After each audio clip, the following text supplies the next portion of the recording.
ناظرین کرام، السلام علیکم ورحمۃ اللہ وبرکاتہ۔ صفا آن لائن کے خاص پروگرام آن لائن تعزیتی نشست میں آپ سب کا خیر مقدم ہے۔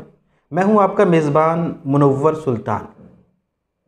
آج کا یہ پروگرام ایک عظیم شخصیت، ایک نامور ندوی فاضل، ایک بے مثال ملی قائد کے نام، ان کی شخصیت اور ان کی خدمات پہ مشتمل ہے، جنہیں چند دنوں قبل ہم نے کھو دیا۔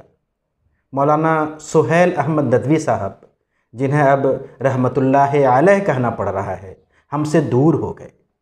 مولانا سہیل احمد ندوی صاحب کی شخصیت متنوع جہات ہے، ان کی خدمات کئی جہات سے بہت اہم ہیں اور قابل ذکر ہیں۔ ندوے سے فراغت کے بعد انہوں نے امارت شریعہ کو اپنی حرکت و عمل کا محور بنایا، اور پھر آخری سانس تک امارت شریعہ کے ذریعے مسلمانوں کی ملی، تعلیمی، سماجی خدمات میں لگے رہے۔ انہوں نے خود کو وقف کر دیا تھا امارت کے لیے اور ملت کے لیے، مسلمانوں کے لیے۔ یہی وجہ ہے کہ آج انہیں یاد کیا جا رہا ہے۔ مولانا کی شخصیت یقیناً اس قابل ہے کہ ان کا تذکرہ کیا جائے، ان کی خدمات کو پیش کیا جائے، اور یہ کام اس لیے بھی ضروری ہے کہ ہماری نئی نسل اپنے بزرگوں سے واقف ہو۔ ان بے مثال شخصیات سے واقف کرانا ہم سب کی ذمہ داری ہے۔ آج کا پروگرام اسی لیے ہے۔ آج کے اس آن لائن تعزیتی نشست میں جو لوگ شامل ہوں گے وہ مولانا مشہود قادری ندوی صاحب، پرنسپل مدرسہ شمس الہدیٰ بورڈ پٹنہ، مفتی ثناء الہدیٰ قاسمی، نائب ناظم امارت شریعہ بہار و اڑیسہ و جھارکھنڈ، مولانا عبدالباسط ندوی صاحب، سیکریٹری المعہد العالی للتدریب علی الافتاء والقضاء پٹنہ، مولانا مفتی یحییٰ غنی صاحب، ذمہ دار دارالعلوم امارت شریعہ، اسی طرح مولانا رضوان احمد ندوی صاحب، نائب مدیر ہفت روزہ نقیب امارت شریعہ پٹنہ، اور ہمارے دوست مولانا رحمۃ اللہ عارفی ندوی صاحب۔ ان سب کی گفتگو ہم سنیں گے، اور دراصل اس پروگرام کا مقصد یہی ہے کہ جو لوگ مولانا سہیل صاحب کے ساتھ رہے، ان کے معاصرین، ان کے ساتھ کام کرنے والے، ان کے تاثرات کیا ہیں، ان کے جذبات کیا ہیں، انہوں نے مولانا سہیل صاحب کو کیسا دیکھا، کیسا پایا، اسی کو آج کے پروگرام میں پیش کرنا ہے۔ تو آئیے آغاز کرتے ہیں اور سنتے ہیں مولانا مشہود قادری ندوی صاحب کی یہ گفتگو۔ نحمده ونستعینه ونستغفره ونؤمن به ونتوکل علیہ ونعوذ باللہ من شرور انفسنا ومن سیئات اعمالنا، اما بعد۔ آج ہم ایک ایسی عظیم المرتبت شخصیت کا ذکر کرنے جا رہے ہیں جو یقیناً ملت اسلامیہ کے لیے اپنے کام اور اپنے مقام کے اعتبار سے عظیم المرتبت شخصیت میں شمار کیے جا سکتے ہیں۔ یہ ایک الگ بات ہے کہ وہ ہمارے درسی ساتھی تھے، جناب مولانا سہیل احمد ندوی صاحب، اور زندگی کے 40 سال تقریباً ایسے تعلقات اور ایسے روابط استوار ہوئے کہ بغیر ایک دوسرے کے کسی کو چین نہیں ملا کرتا تھا۔ ہر روز کی گفتگو، ہر چند دنوں کی ملاقات، اور ملاقات نہ ہونے پر ایک دوسرے سے شکوہ اور شکایات، دوستانہ مراسم کے اندر جو کچھ بھی ہوا کرتا ہے وہ سب ساتھ ساتھ چلتا رہا۔ لیکن آج چند روز گزرے ہیں، لیکن ابھی بھی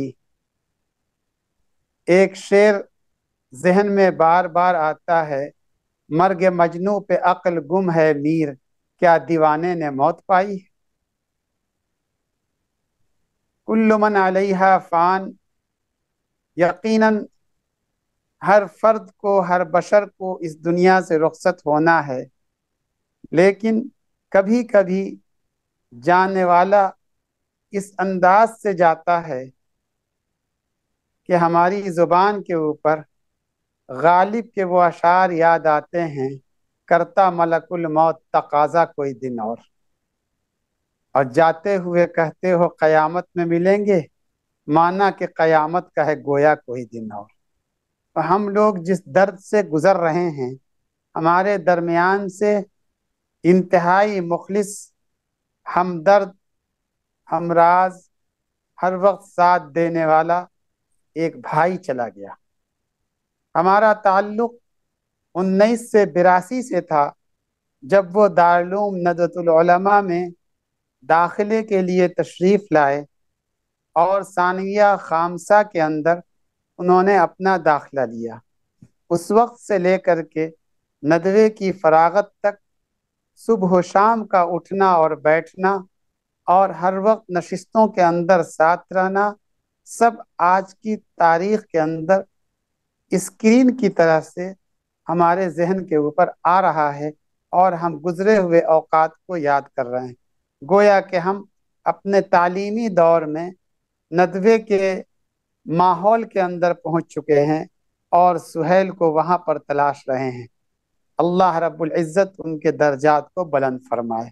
آمین۔ دوسری بات یہ ہے کہ اللہ رب العزت نے مولانا سہیل احمد ندوی کے اندر بے پناہ خصوصیات جمع کر رکھی تھی، اور شاید ہی کوئی ایسا آدمی ہو جو بیک وقت مختلف اداروں کی ذمہ داریوں کو نبھاتا ہو اور بحسن خوبی تمام کام کو انجام دے کر کے اپنے اعلیٰ عہدیداران کی خدمت میں پیش کر دیا کرتا ہو۔ ان کی یہی خوبی اور یہی محاسن تمام لوگوں کے لیے ان سے محبت کا سبب بنتی ہے، ورنہ دنیا میں آتے ہیں لوگ اور چلے جاتے ہیں، کون کس کو پوچھتا ہے اور کون کس کو یاد رکھتا ہے۔ اللہ رب العزت نے مرحوم و مغفور کے اندر محبت و مودت، خلت، بھائی چارگی، اخلاق حسنہ اور تمام ان اوصاف سے متصف کر رکھا تھا جن اوصاف کا متقاضی دین اسلام ہے۔ خندہ پیشانی ان کی زندگی کا ایک جز تھی۔ مزاح اور مذاق، سنجیدہ مزاح و مذاق ان کی گفتگو کے اندر شامل ہوا کرتا تھا، لیکن وہ اپنی کسی بھی بات سے کسی کو تکلیف نہیں پہنچاتے تھے، اور نہ ان کی کوئی بات کسی انسان کے لیے ناگوار ہوتی ہو یا بار خاطر ہوتی ہو۔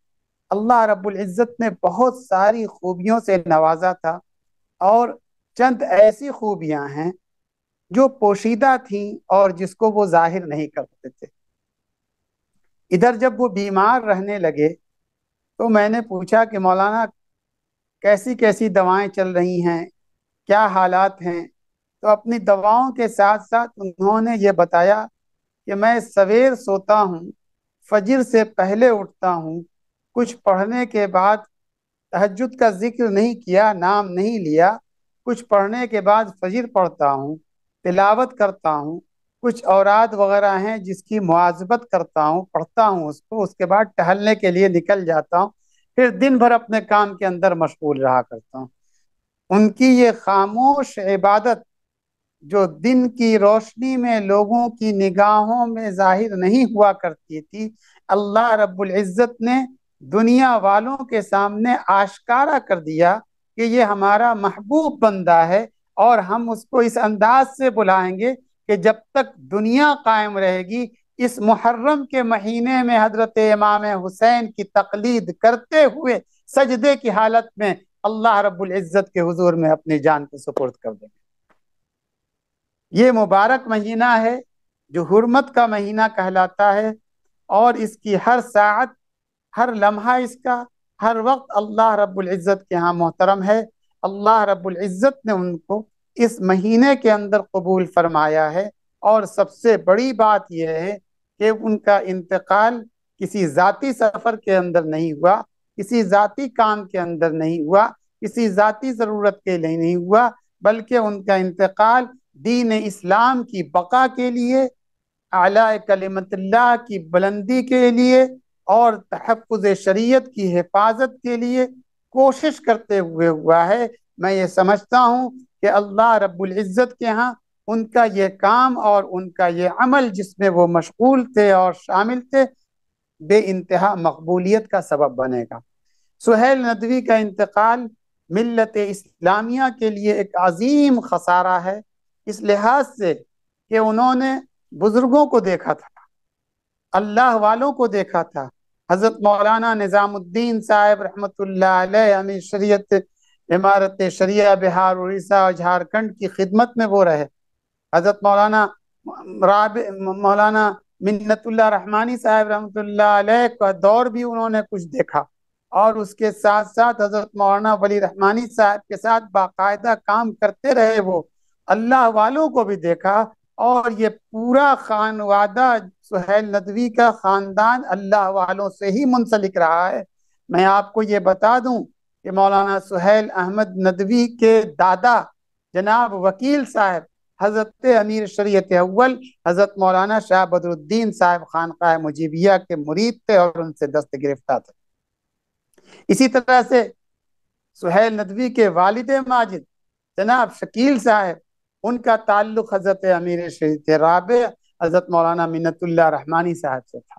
اللہ رب العزت کا فضل ان لوگوں کے یہاں اس انداز سے رہا ہے کہ یہ علمی گھرانہ رہا اور ہر زمانے میں ترقی کرتا رہا، اور دنیا والوں کی نگاہوں کے اندر بھی سہیل کی خدمات کو اللہ نے اجاگر کیا اور اس کی مقبولیت کو دنیا والوں کے سامنے پیش کر دیا کہ یہ میرے مقبول اور محبوب بندوں میں سے ہیں جو باوضو مسجد کے اندر سجدے کی حالت میں اللہ رب العزت کے حضور میں پہنچ گئے۔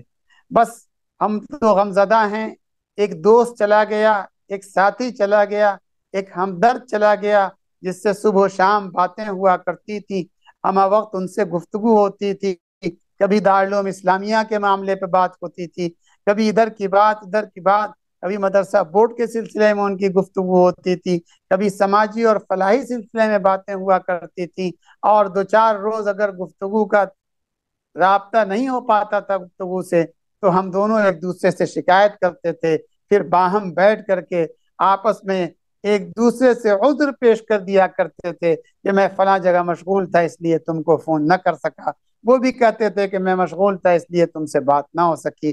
بس اب اور کچھ چارہ نہیں ہے سوائے اس کے کہ ان کے لیے مغفرت کی دعا کریں، درجات کی بلندی کی دعا کریں، اور ہم یہ خصوصی طور پر دعا کریں کہ اپنی زندگی میں انہوں نے جتنے بھی نیک کام کیے ہیں اللہ رب العزت اس کا پورا پورا اجر عطا فرمائے، خاص کر کے دارالعلوم الاسلامیہ کے لیے ان کی خدمات کو قبول فرمائے، جس کے اندر قرآن، حدیث، تفسیر، فقہ کی پڑھائی ہوا کرتی ہے، اور جہاں سے طالبان علوم نبوت سیراب ہو کر کے نکلتے ہیں، جس کے لیے وہ ہمیشہ کوشاں رہتے تھے۔ ابھی ابھی مولانا جناب یحییٰ غنی صاحب کی گفتگو سے یہ بات سمجھ میں آئی کہ وہ دارالعلوم دیوبند کے لیے کس انداز سے کوشاں، دارالعلوم اسلامیہ کے لیے کس انداز سے کوشاں رہتے تھے، اور اس کی ترقی کے لیے کیا کیا انہوں نے سوچ رکھا تھا۔ اللہ رب العزت جانے والے کی مغفرت فرمائے اور ان کے چھوڑے ہوئے ادھورے کام کو مکمل کرنے کے لیے دارالعلوم اسلامیہ کے ذمہ داران کو توفیق عطا فرمائے۔ یہی اصل خراج عقیدت ہے کہ مولانا جس کام میں لگے ہوئے تھے اس کو پایہ تکمیل تک پہنچایا جائے، خواہ وہ سماجی کام ہو، خواہ وہ رفاعی کام ہو، خواہ وہ دینی و اسلامی کام ہو، خواہ وہ ٹیکنیکل کا معاملہ، عصری علوم کا معاملہ ہو، خواہ وہ میڈیکل کا معاملہ ہو، جہاں پر جو خدمات ان کی تھی اور ان کے ذہن میں جو خاکے موجود تھے اس خاکوں کے اندر اب رنگ بھرنے کی ضرورت ہے، اور یہ کام اسی وقت ہو سکتا ہے جب کوئی اللہ کا بندہ اسی اخلاص کے ساتھ کھڑا ہو جس اخلاص کے ساتھ مولانا سہیل احمد ندوی اپنے کام کو انجام دے رہے تھے۔ اللہ رب العزت ہم تمام لوگوں کے گناہوں کو بھی معاف فرمائے اور نیکیوں کی توفیق عطا فرمائے، اور ملت اسلامیہ کے لیے مولانا سہیل احمد ندوی کی طرح کوئی نعم البدل عطا فرمائے جو ان کاموں کو انجام دے اور ملت کے لیے آگے بڑھ کر کے کام کرے اور قوم ملت کو اس سے فائدہ حاصل ہوتا رہے۔ وآخر دعوانا الحمدللہ رب العالمین۔ الرحیم حضرت مولانا سہیل احمد ندوی صاحب، جب میں امارت شریعہ میں 2003 میں آیا تو اس وقت یہاں وہ معاون ناظم کی حیثیت سے خدمت کر رہے تھے، اور اس کے پہلے ایک لمبی مدت وہ امارت شریعہ میں گزار چکے تھے۔ شروع میں ان کے ذمے جو کام کیا گیا تھا وہ مبلغین کی رپورٹ کو صحیح کر کے نقیب میں ڈالنے کا، اور پھر انہوں نے اللہ کی باتیں اور رسول اللہ کی باتیں جو نقیب میں ایک کالم آتا ہے اور جس کو ان دنوں مولانا رضوان ندوی صاحب لکھ رہے ہیں، وہ لکھا کرتے تھے۔ پھر 3 مہینہ تک وہ یہ کام کرنے کے بعد جب حضرت مولانا سید نظام الدین صاحب نے یہ محسوس کیا کہ یہ آدمی جوان ہے اور حوصلہ ہے، کام کرنے کا سلیقہ ہے، تو انہوں نے حضرت امیر شریعت رابع رحمۃ اللہ علیہ کی اجازت سے دفتر نظامت میں انہیں کارکن کی حیثیت سے رکھا، اور کہنا چاہیے کہ جو دوسرے اداروں میں پیشکار کی یا آفس سیکریٹری کی حیثیت ہوتی ہے وہی حیثیت مولانا کی تھی۔ اصل میں یہ جو عہدہ ہوتا ہے جو امیر شریعت یا ناظم ہمارا شریعت تک کاغذات کو پہنچاتا ہے، اس میں اصل پبلک ڈیلنگ تو اسی شخص کو کرنی ہوتی ہے جسے ہم آفس سیکریٹری سے یاد کرتے ہیں۔ تو مولانا کے اندر اللہ تعالیٰ نے یہ صلاحیت بہت مضبوط دی تھی کہ وہ لوگوں کو مطمئن کرنے کا فن جانتے تھے، اور گفتگو کر کے ان کو اپنی باتیں سلیقے سے ان کے سامنے رکھ کر کے کام کو آگے بڑھانے کا جذبہ اور حوصلہ پیدا کیا کرتے تھے۔ تو یہ خوبی تھی، اس خوبی کی وجہ سے دھیرے دھیرے وہ آگے بڑھتے رہے، اور انہوں نے معاون ناظم پہلے بنے، پھر اس کے بعد نائب ناظم بنے، پھر ہمارا شریعہ ایجوکیشنل اینڈ ویلفیئر ٹرسٹ کے سیکریٹری بنے، پھر مولانا سجاد میموریل ہاسپٹل کے کاموں کو دیکھنے لگے، قاضی نور الحسن میموریل اسکول میں پھر وہ معاون ناظم بنے، معاون ناظم سے پھر انہوں نے نائب ناظم کا عہدہ ان کو ملا، اور پھر ٹرسٹ، اور پھر دارالعلوم الاسلامیہ اور قاضی نور الحسن میموریل اسکول، یہ مختلف الجہات اور مختلف نوعیت کے کام کو انہوں نے دفتر میں سنبھالا۔ اور ظاہر ہے کہ میڈیکل کو سنبھالنا اور ٹیکنیکل کو سنبھالنا، اور پھر ایک طرف مذہبی تعلیم کے مضبوط ادارے دارالعلوم الاسلامیہ کو سنبھالنا، اور عصری تعلیم کے ادارے قاضی نور الحسن میموریل اسکول کو سنبھالنا، یہ خود بتاتا ہے کہ مولانا کی جو صلاحیتیں تھیں وہ مختلف النوع تھیں، اور ان کو اللہ تعالیٰ نے انتظامی کام کا بڑا ملکہ عطا فرمایا تھا۔ دوسری بڑی خصوصیت ان کی یہ تھی کہ وہ کبھی بھی کام سے گھبرایا نہیں کرتے تھے۔ واقعہ یہی ہے کہ امارت شریعہ میں ابھی ہم لوگ جتنے لوگ ہیں، ان لوگوں میں سب سے زیادہ امارت شریعہ کے شعبوں کے وہ ذمہ دار تھے اور بڑی مضبوطی سے کاموں کو دیکھا کرتے تھے۔ یہ دوسری بڑی خوبی تھی کہ ہر شعبے سے وہ باخبر رہتے تھے، اور ان کے کارکنان جو تھے ان کو کام پہ لگاتے تھے۔ آج کل ایک بڑا کام یہ ہوتا ہے کہ جو کارکنان ہیں انہیں کام پہ لگایا جائے اور پھر اس سے کام کا فیڈ بیک لیا جائے۔ تو مولانا سہیل احمد ندوی صاحب لوگوں سے کام لینے کا ہنر جانتے تھے، اور کام لینے کے بعد ان کی حوصلہ افزائی بھی کرتے تھے۔ بعض موقعوں پہ انہوں نے ہاسپٹل کے کارکنوں کو اور جو لوگ کام کر رہے تھے ان کو ایوارڈ بھی دیے اور ان کے اندر انعامات بھی تقسیم کی۔ تو حوصلہ بڑھانا بھی وہ جانتے تھے، اور اگر کوئی صورتحال ایسی پیدا ہو گئی کہ اس میں مضبوطی سے کام کو آگے بڑھانا ہے اور حالات سے نمٹنا ہے، تو یہ صلاحیت بھی ان کے اندر اللہ تعالیٰ نے ودیت کی تھی۔ تیسری بڑی خصوصیت ان کی یہ تھی کہ ان کے اندر انکسار تھا، تواضع، لیکن کبھی انہوں نے اپنے عہدے کو سماجی اسٹیٹس بنانے کے لیے استعمال نہیں کیا۔ وہ انتہائی متواضع آدمی تھے اور بہت ظریف الطبع آدمی تھے۔ بات میں بات نکالنا اور نقطے پیدا کرنا اور پھر مجلس کو زعفران زار بنانا انہیں بہت اچھی طرح آتا تھا۔ تو یہ وہ خصوصیات تھیں ان کی جس کی وجہ سے وہ لوگوں میں بھی مقبول تھے، کارکنوں میں بھی مقبول تھے، اور بڑے جتنے لوگ ہیں امارت شریعہ کے ذمہ داران، ان کو بھی ان کا اعتماد امراء شریعت کا، بڑے عہدیداروں کا ان کو حاصل ہوتا تھا۔ اس اعتبار سے آپ کہہ سکتے ہیں کہ انہیں ایڈجسٹمنٹ کی بھی بڑی مضبوط صلاحیت تھی اور سموتاعت کا جذبہ بھی تھا، جس کی وجہ سے وہ ہر دور میں امراء شریعت کے محبوب نظر رہے اور اپنے باتوں کو ان سے یعنی اس پر عمل کرانے اور پھر منظور کرانے کے سلسلے میں وہ بہت حساس تھے اور بڑی محنت سے کام کیا کرتے تھے۔ اور ایک اور بات یہ تھی کہ اب جو امارت شریعہ میں لوگ رہ گئے ہیں ان میں کم لوگ ایسے ہیں جو امارت شریعہ کی تاریخ اور امارت شریعہ کی خدمات سے تفصیل سے واقف ہوں۔ مولانا سہیل احمد ندوی صاحب رحمۃ اللہ علیہ نے 5 امراء شریعت کے دور کو دیکھا تھا اور 5 امراء شریعت سے استفادہ کیا تھا، 5 امراء شریعت کے مزاج سے ہم آہنگی پیدا کی تھی اور بزرگوں کی تربیت کے ذریعے وہ ان کا مزاج صالح بن گیا تھا۔ وہ رات کو سویرے سونے کے عادی تھے اور صبح سویرے اٹھ کر کے نماز اور تلاوت کا اہتمام کیا کرتے تھے۔ ایسی بڑی شخصیت کا جو امارت شریعہ کے کئی شعبوں کو تنہا سنبھالے ہوا تھا، ہمارے درمیان سے رخصت ہو جانا یہ بہرکیف ہم سب کے لیے انتہائی افسوسناک ہے۔ اور کہنا چاہیے کہ ہم نے اس دن بھی لکھا تھا تعزیتی پیغام میں کہ مولانا کے انتقال سے واقعہ یہ ہے کہ ہم سب لوگ اندر سے ٹوٹ چکے ہیں، لیکن اللہ تعالیٰ نے جیسی موت عطا فرمائی رشک والی موت ہے، سجدے کی حالت میں اور سبحان رب العظیم کہتے ہوئے آدمی چلا جائے، مسافرت کی موت اور پھر دین کے کام کا سفر اور سجدے کی حالت میں موت، یہ قابل رشک موت ہے۔ اللہ تعالیٰ ان کی مغفرت فرمائے اور ان کے پسماندگان کو اور ان کے متعلقین کو صبر جمیل عطا فرمائے، ہمارا شریعہ کو ان کا نعم البدل عطا فرمائے۔ اما بعد، اعوذ باللہ من الشیطان الرجیم، بسم اللہ الرحمن الرحیم، ومن زحزح عن النار وادخل الجنة فقد فاز۔ میں نے اس آیت سے اپنی بات کا آغاز کیا جان بوجھ کر کے کہ مجھے پوری توقع ہے اللہ رب العزت کی ذات سے کہ وہ جنت سے اٹھ کر کے سیدھے جنت میں گئے، جنت سے اٹھ کر کے وہ سیدھے جنت میں گئے۔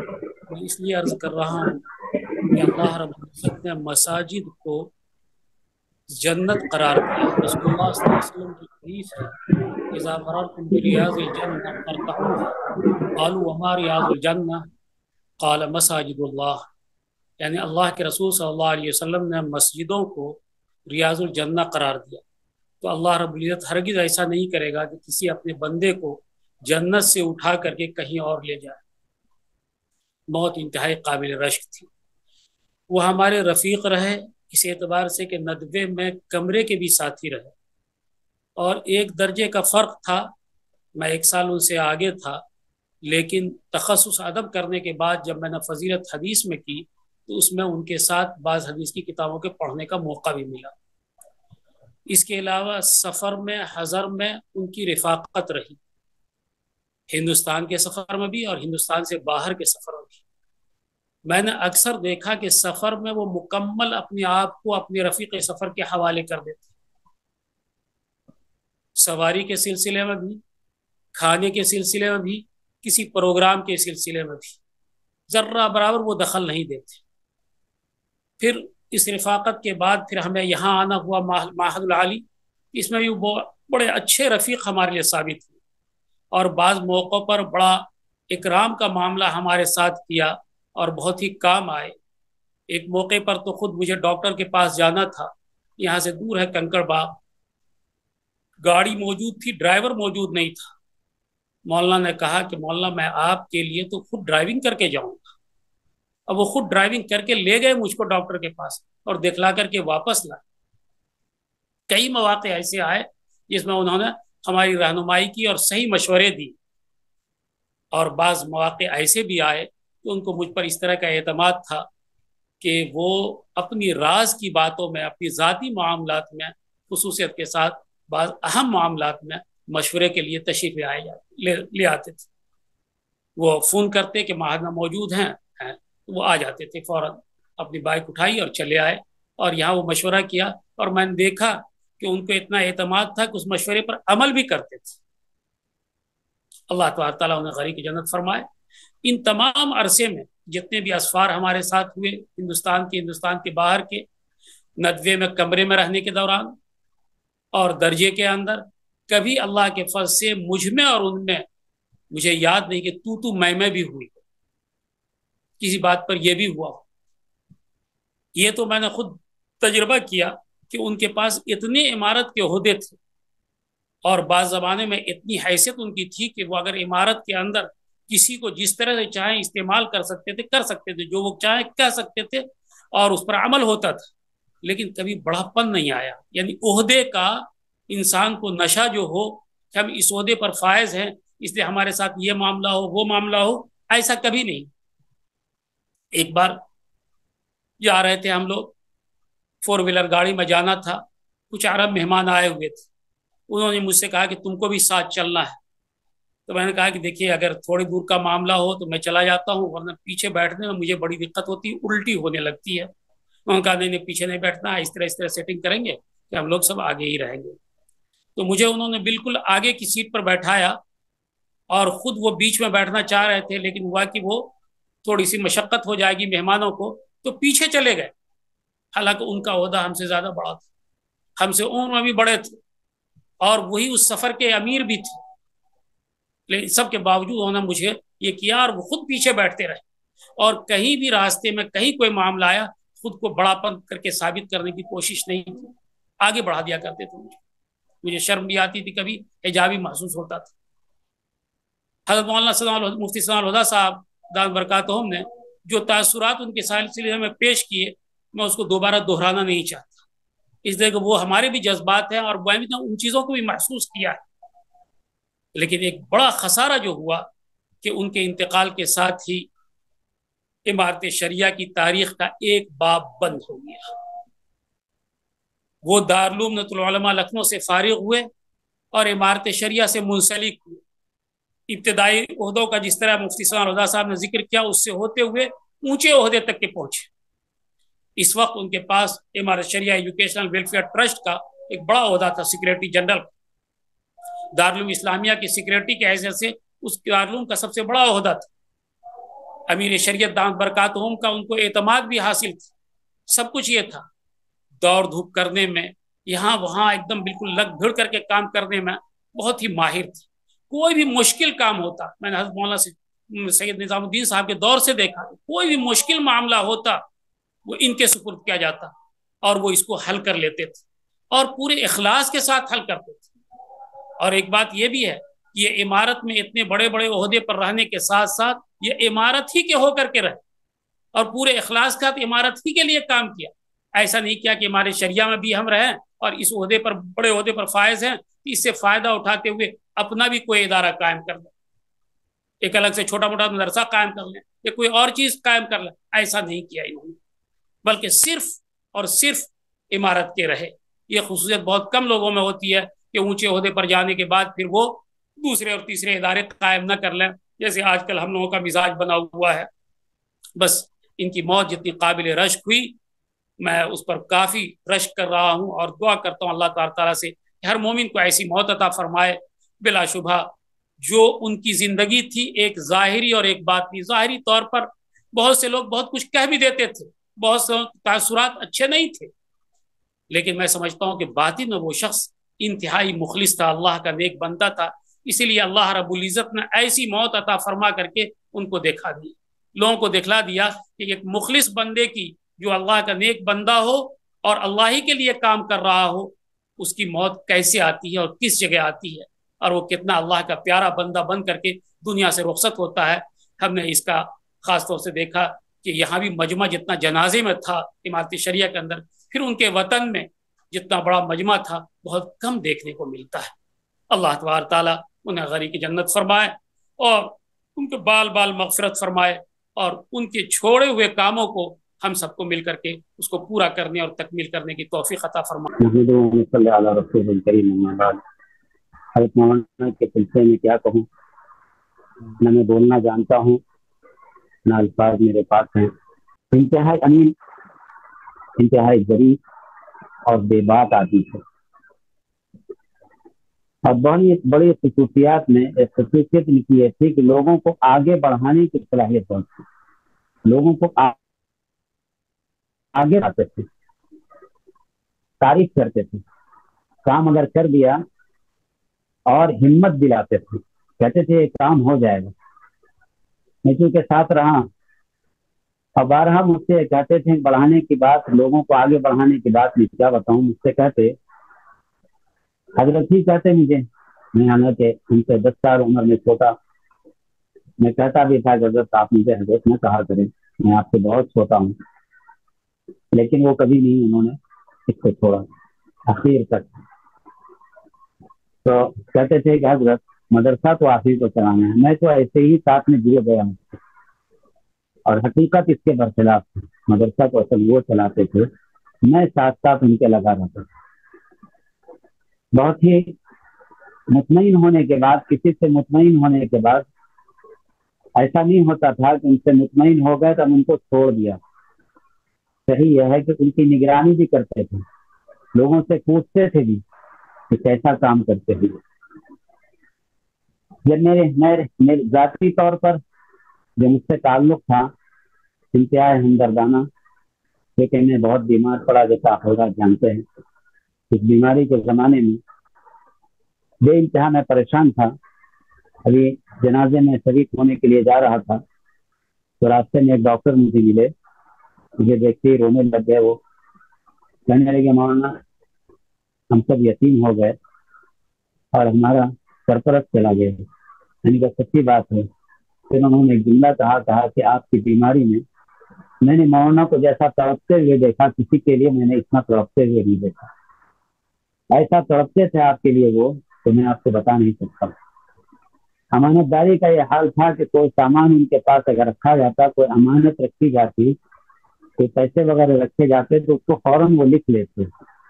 ہم لوگ پیسے جا کے جمع کرتے تو اس کو لکھتے کہ انہوں نے اتنا پیسہ اتنی تاریخ کو اتنا ہمارے پاس جمع کیا، اور پھر مدرسے میں لا کر کے جب دیتے تو اس وقت اس کو کاٹتے.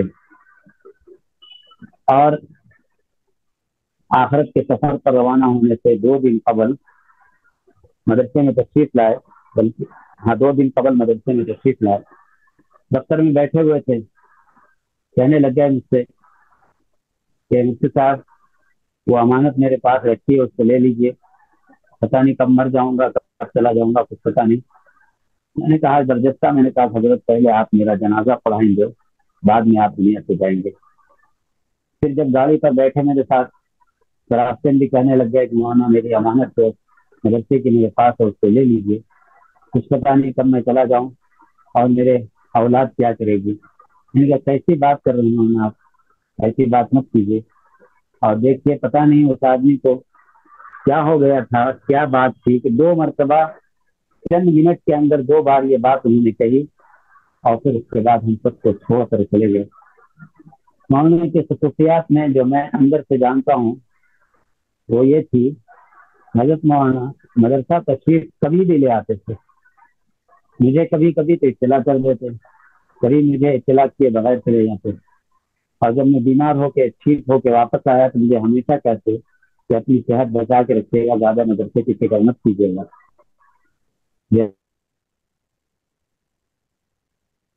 سے بات کر لیجیے گا.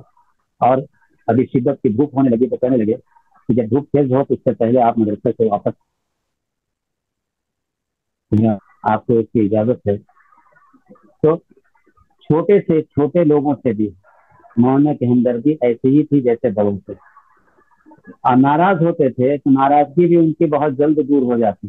مدرسے میں کسی سے ناراض ہوتے ہیں، اس سے کہتے کہ فلاں کہاں ہے، ان کا بے عزت ہے نہیں.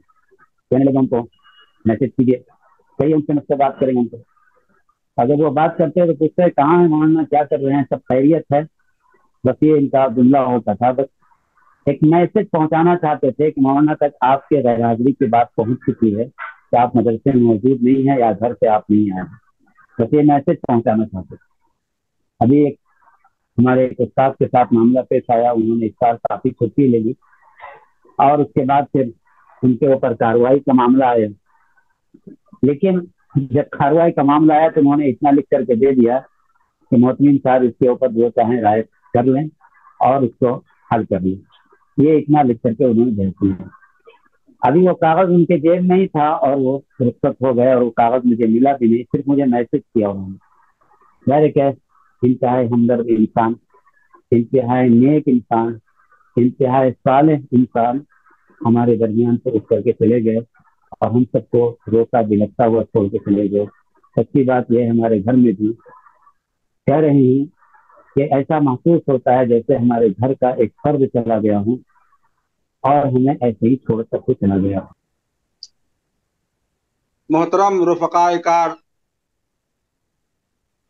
حضرت مولانا سہیل احمد ندوی کے سانحہ ارتحال سے دل غم سے بیٹھا ہوا ہے.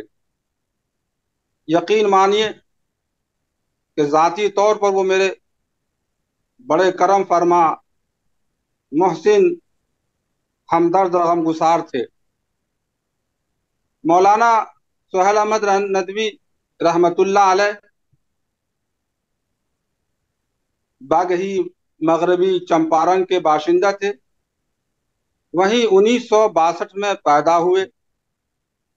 ان کا خاندان، جیسا کہ آپ کے سامنے تذکرے میں بات آئی، علمی اور تہذیبی اعتبار سے، سماجی اور ملی کاموں میں بڑھ چڑھ کے حصہ لینے کے اعتبار سے بہت ممتاز تھا اس علاقے میں.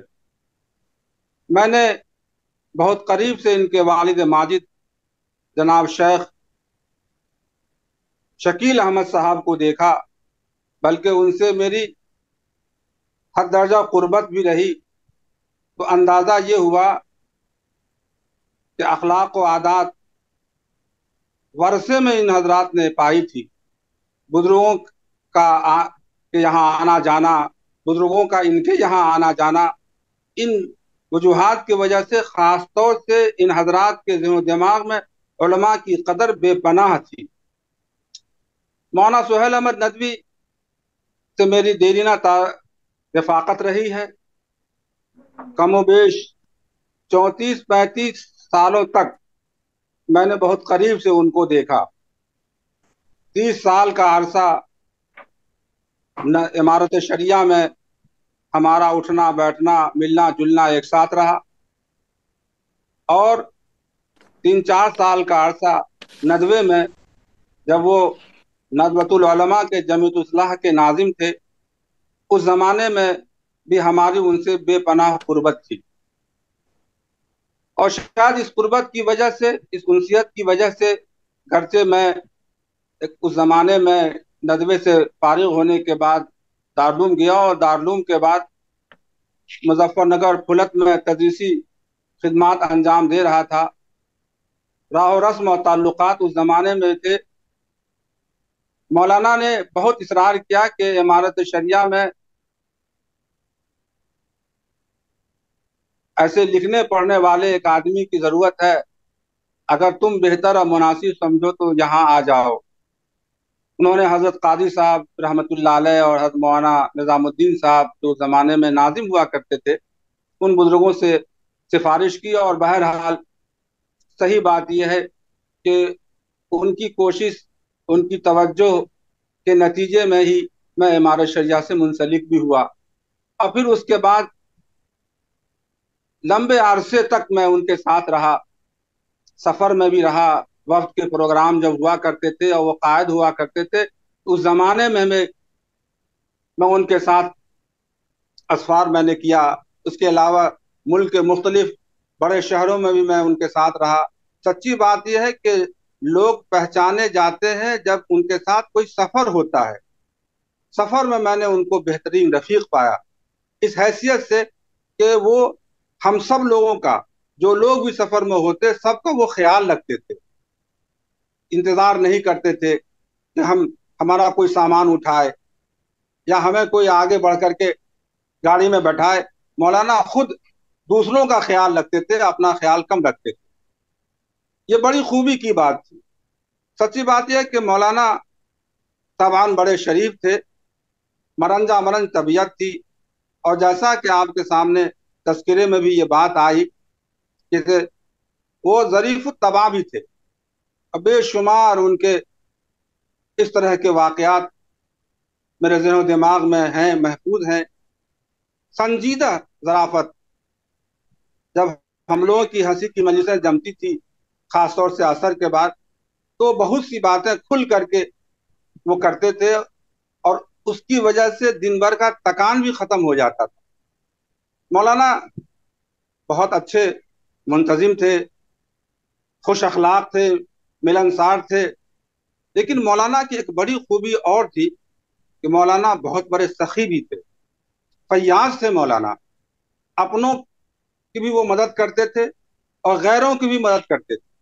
میں نے اکثر دیکھا صبح کے وقت میں بھی اور شام کے وقت میں بھی، جب راستہ چل رہے ہوتے اور کسی مانگنے والے پہ ان کی نظر پڑتی تو مولانا گاڑی روک کر کے یا پیدل چل رہے ہوں تو ٹھہر کر کے جیب سے پیسے نکالتے اور اس غریب اور اس فقیر کو دیتے تھے، اور فرمایا کرتے تھے کہ صدقہ و خیرات کرنے سے مصیبتیں، بلائیں، آفتیں ختم ہوتی ہیں۔ حدیث رسول علیہ الصلاۃ والسلام کو پیش کرتے تھے۔ تو مولانا بہت وسیع القلب آدمی تھے، اتنا دل ان کا وسیع تھا کہ ہر چھوٹا آدمی ان کے دل میں سما جاتا تھا۔ چونکہ مجھ سے بے انتہا درجے ظرافت کے انداز میں گفتگو کرتے تھے، اور اس انداز میں کبھی کبھی گفتگو کرتے کہ ہم لوگوں کو شرمندگی بھی ہوتی، کیونکہ تفریحی گفتگو میں بہت سی باتیں ایسی کہتے تھے، جیسے ہم کو کہتے کہ یہ ہمارے گرو ہیں، تو میں بھی تفریحاً میں ان سے کہتا تھا کہ یہ ہمارے مہان گرو ہیں۔ یعنی اس طرح کی بے تکلفانہ زندگی گزری۔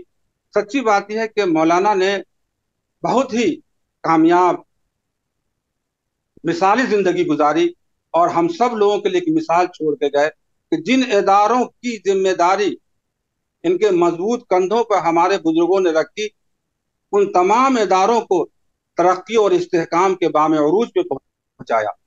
بعض ادارے تو وہ کہ جس زمانے میں ان کے ذمہ یہ کام سپرد کیا گیا، وہ ادارے مالی اعتبار سے کمزور ہو رہے تھے، مولانا نے اپنی محنت سے مالی اعتبار سے اس کو مضبوط کیا، تعمیری اعتبار سے اس ادارے کو مضبوط کیا۔ تو اتنے مرنجا مرنج آدمی، اتنے وسیع ظرف آدمی، مختلف صلاحیتوں کو اپنے اندر اس طرح جمع اللہ نے کر دیا تھا، خاص ملکہ عطا کیا تھا کہ بلا شبہ ان کی وجہ سے امارت شریعہ میں بڑی ترقی ہوئی۔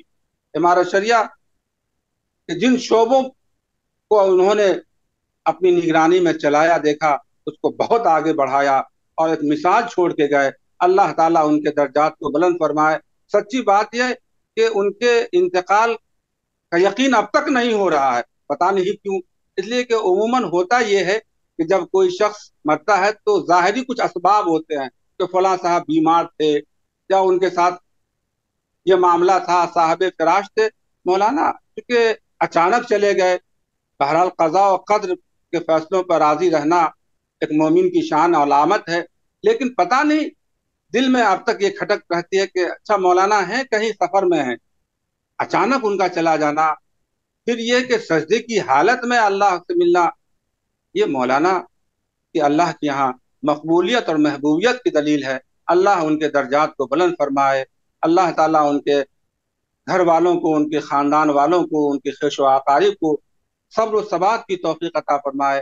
ہم سب لوگوں کی بھی ذمہ داری ہے کہ مولانا کے لیے صبح کے وقت میں یا شام کے وقت میں کوئی وقت نکال کر کے اِیصال ثواب کا چند آیتیں پڑھ کے ہی صحیح اِیصال ثواب کا اہتمام کریں۔ یہی بہترین خراج عقیدت ہے۔ اللہ ہمیں بھی اور آپ کو بھی اس کی توفیق عطا فرمائے۔ ربنا تقبل منا انک انت السمیع العلیم۔ حضرت مولانا سہیل احمد ندوی ایک شخصیت نہیں بلکہ مختلف اداروں کے مجموعے کا نام۔ مولانا مرنجا مرنج طبیعت کے آدمی تھے، خوش اخلاق تھے، خوش گفتار تھے، اپنے ماتحتوں کے ساتھ اور اپنے کام کرنے والوں کے ساتھ ان کا رویہ بڑا دوستانہ ہوا کرتا تھا، اور اسی دوستانہ رویہ کی وجہ سے وہ بڑے بڑے کام اپنے ماتحتوں سے بہت آسانی سے لیا کرتے تھے، اور بڑی خوش طبعی کے ساتھ لوگ ان کاموں کو انجام بھی دے دیا کرتے تھے۔ حضرت مولانا حقیقت میں مزاجاً تحریکی تھی۔ اس کی وجہ یہ ہے کہ مولانا رحمۃ اللہ علیہ نے جس خاندان میں جنم لیا اور جس خانوادے میں ان کی پرورش و پرداخت ہوئی، وہ خاندان اور وہ خانوادہ تحریکوں کا مرکز رہا ہے۔ چاہے آزادی کی تحریک ہو، چاہے ہمارے شریعہ کی تحریک ہو، تمام تحریکوں کا وہ مرکز رہا ہے۔ حضرت ابوالکلام آزاد رحمۃ اللہ علیہ، شیخ الاسلام حضرت مولانا حسین احمد مدنی رحمۃ اللہ علیہ، گاندھی جی، یہ تمام ہستیاں آزادی کی تحریک کے تعلق سے چمپارن کے سفر پر ان کے گھر ہی پر میٹنگ ہوا کرتی تھی۔ اسی طرح جب چمپارن اور دیگر قرب و جوار کے اضلاع میں سدی تحریکوں نے بال و پر نکالنا شروع کر دیا اور ارتداد کی ہوا چلنے لگی، تو مفکر اسلام فقیہ النص حضرت مولانا ابو المحاسن سجاد رحمۃ اللہ علیہ بانی ہمارے شریعہ اپنے دعات و مبلغین کے ساتھ چمپارن ضلع کا رخ کیا تاکہ ان فتنوں کی سرکوبی کی جائے۔ تو اس فتنے کی سرکوبی میں بھی ان کا گھرانہ بڑا پیش رہا، اور ان کے دادا ان علماء کے بالخصوص حضرت ابو المحاسن محمد سجاد رحمۃ اللہ علیہ کے میزبان تھے، اور ان کے جو اثر و رسوخ تھے علاقے میں، اس کا انہوں نے استعمال کر کے اور بانی ہمارے شریعہ کا اس تحریک کی سرکوبی میں بڑا ساتھ دیا۔ تو مولانا اسی وجہ سے اور خاندان کا آدمی کی شخصیت کی تعمیر میں بڑا رول ہوا کرتا ہے، بیک گراؤنڈ کا بڑا رول ہوا کرتا ہے۔ تو مولانا کی جو خصوصیات حضرت مولانا مفتی ثناء الہدیٰ صاحب، مولانا عبدالباسط صاحب، حضرت مولانا مشہود احمد قادری صاحب اور دیگر لوگوں نے جو بیان کی ہے، میں سمجھتا ہوں کہ ان کی بنیادی وجہ جو ہے وہ ان کی خاندانی تعلیم و تربیت ہے، اور انہوں نے بچپن ہی سے اس طرح کا ذہن پایا تھا۔ پھر وہ دارالعلوم ندوۃ العلماء سے فارغ ہوئے، اور فراغت کے بعد چونکہ ان کے والد کا تعلق حضرت امیر شریعت سے بڑا گہرا تھا، اور ہمارے شریعہ کے اکابر سے ان کے پورے خاندان کا ربط اول دن سے تھا، تو وہ فوراً ہمارے شریعہ میں دفتر نظامت میں بحال ہو گئے، اور کچھ ہی دنوں کے بعد حضرت امیر شریعت خامس حضرت مولانا عبد الرحمن صاحب کے دور میں وہ معاون ناظم بن گئے۔ پھر حضرت مولانا سید نظام الدین صاحب کے دور امارت حضرت مولانا انیس الرحمن صاحب کی نظامت میں وہ شاید 2007 میں نائب ناظم بنے، اور پھر حضرت مولانا ولی صاحب کا جب دور آیا اور حضرت مولانا مفتی جنید صاحب کسی وجہ سے دارالعلوم سے الگ ہو گئے، تو حضرت مولانا محمد ولی رحمانی صاحب نے ان پر اعتماد کیا۔ بہت سارے لوگ تھے ہمارے شریعہ میں جنہیں دارالعلوم اسلامیہ کی وہ ذمہ داری دے سکتے تھے، اور میں بتاؤں کہ اس وقت دارالعلوم اسلامیہ بالکل مالی اعتبار سے ایک دم خالی ہو چکا تھا، اور مولانا کے کاندھوں پر یہ جب ذمہ داری دی گئی تو مولانا اس کے لیے معذرت کیا کہ چونکہ خالی ہے، لیکن حضرت نے کہا کہ میرا یقین ہے، مجھے اعتماد ہے کہ آپ ہی اس کام کو کریں گے، اور مولانا نے حضرت امیر شریعت کی باتوں پر لبیک کہا، اور سمع و اطاعت کے جذبے کے ساتھ اس کام کو اپنے ناتواں کاندھے پر لے لیا، اور پھر ہمارے دارالعلوم ہمارے شریعہ کو انہوں نے بہت ترقیات سے نوازا، اور پھر حضرت امیر شریعت نے انہیں ہمارے شریعہ ایجوکیشنل اینڈ ویلفیئر ٹرسٹ کا جنرل سیکریٹری بنایا، اور اس طرح وہ شعبہ نشر و ارشاد کے بھی ذمہ دار تھے۔ مختلف ذمہ داریاں ان کے کاندھوں پر تھی، اور اس کو وہ بہت ہی خوش اسلوبی کے ساتھ انجام دیا کرتے تھے۔ ان اداروں کو انہوں نے بہت ترقی دیا۔ ان کی زندگی کا جو دو پہلو ہے وہ یہ ہے کہ سورہ یاسین کا اہتمام ان کی زندگی میں، مولانا نے مجھ سے بھی کئی مرتبہ کہا، وہ بولا کرتے تھے کہ میں دفتر سورہ یاسین پڑھے بغیر آتا ہی نہیں، اور دوسری چیز تو ان کی زندگی میں خاص طور پر تھی کہ وہ صدقے کا بڑا اہتمام کیا کرتے، کہتے مولانا 10 ہی روپیہ صحیح، لیکن میں ضرور